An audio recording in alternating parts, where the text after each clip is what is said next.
আজি অসহায়া মাতৃৰ মনোবেদনা ব্যক্ত কৰিব খুজিছোঁ এটি কবিতাৰ জৰিয়তে। কবিতাটিৰ শিৰোনাম মাকৰ কুৰেমি। অ' বাচ্চাহা, বুকখান দেখোন মোৰ আজি বৰকে পুছছি, উহাটো দেখোন বৰ খৰুচি। পমিলাৰ ৰুক্মিণীহঁতৰ লগত কথা পাতবাও আজি দেখোন মন যোৱা নাই। আজি পমিলাৰ পুতাক বৰিয়াঘাট ইয়াক লেগি আহিছিল নহয়। সিয়াতে মাজে সময়ে আহিয়ে থাকে। খাৱা বস্তু, কাপোৰ কানি সেইবিলাক চব আনছি। সেইবিলাক দেওতে তাই যেংকেহে কান্দবা ধৰলা। আমাৰো চকুৰ পানী গিৰিগিৰিকে পৰিলে বাচ্চা।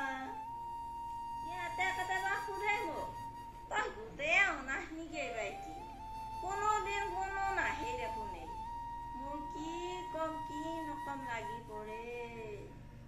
মোক যে ইয়াতে থৈ গেলি কিছুদিন বৰ সুখতে থাকিলো এই বাচ্চা। বৰ ভাল এতে জানছা।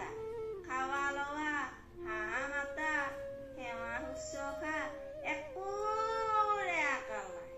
তেতিয়া মোৰ ভাব হৈছিল এনকে হলি আৰু কি তবা ঘৰত থাকবা লাগে। পিছে আঁঠুৰ মঙহে কেনেকে বুকৰ মঙহ হবুৱে বাচ্চা হাত।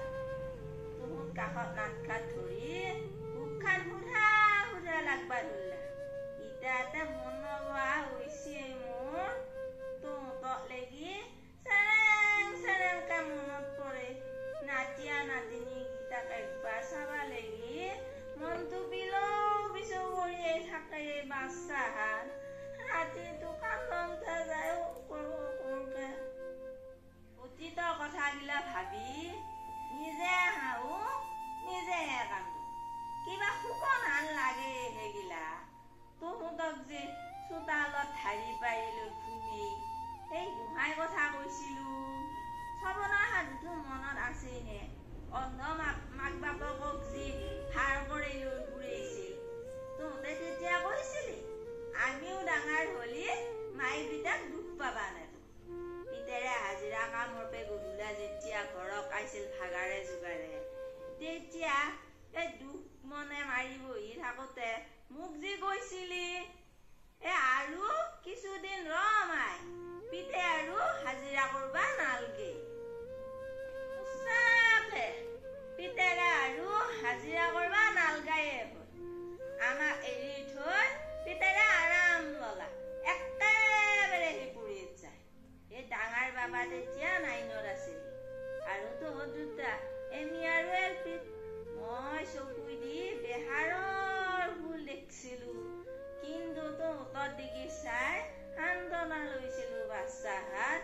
তহঁতক বুকত শান্তি লৈ দুখকো দুখ বোলা নাছিলো, যাতে তহঁতে দুখ নাপা। কোনথৰ মনত পৰেই নে মই যে গবাৰ পে কাম কৰি আহিলি কি আনছা কৰি তিনিওটাই আগুৰি ধৰছিলি। মোক তেতিয়া দুখো লাগছিল, মুখখানো বুজছিল। কাবাৰ তাৰ পে খুজি আনি দিয়া চোলা পেণ্ট পিন্ধিছি, স্কুলত গৈছিলি চকুৰ পানী মুচি মুচি। সেইবিলাক বাৰু মনত পৰেই নে তহঁতৰ? কেতিয়াবা যে ভাত কমিলি ঠেহ বাটছিলি, মাই নাখালি আমিও নাখাওঁ। তিনিওটাৰ ভাগৰ পেজি 4টামান মোক দিছিলি। সেইবিলাক মনত পৰিলি ইতা মুখখান সোপা মাৰি ধৰে বাচ্চা। আমি কৈছিলো তহঁত ডাঙৰ মানুহ হবা লাগব, চিল্কি উঠবা লাগব। তহঁত সঁচায়ে ডাঙৰ মানুহ হলি বাচ্চা চাল বাকলি নহয় আমাৰ বংশক লেগি গৌৰৱ কঢ়েলি। তহঁতৰ চাকৰি হোৱাৰ সময়ত মোৰ মনটো যি কেনে লাগছিল। মোৰ সমান ভাগ্যৱতী মোকো কোনোৱে নাই। পিতেৰাক লেগি বৰকে মনত পৰিছিল এই বাচ্চা হাত। ভৰিৰ হাঠাৰ জোল খাওঁ বুলি বৰ সূতাহেদি তহঁতৰ বিয়া পাতি দিলো। পাতি দিলো মানে তহঁতে হলি দেচোন। বিয়া হোৱাই বৰিয়াতক লগত লৈ গেলি থাকা জেগাত লেগি। মোৰ বুকখানত তিনিওবাৰতে এক কুকুৰা জুই জ্বলছিল জানছা।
ছবিকেইটা মনত পেলাই থাকিম।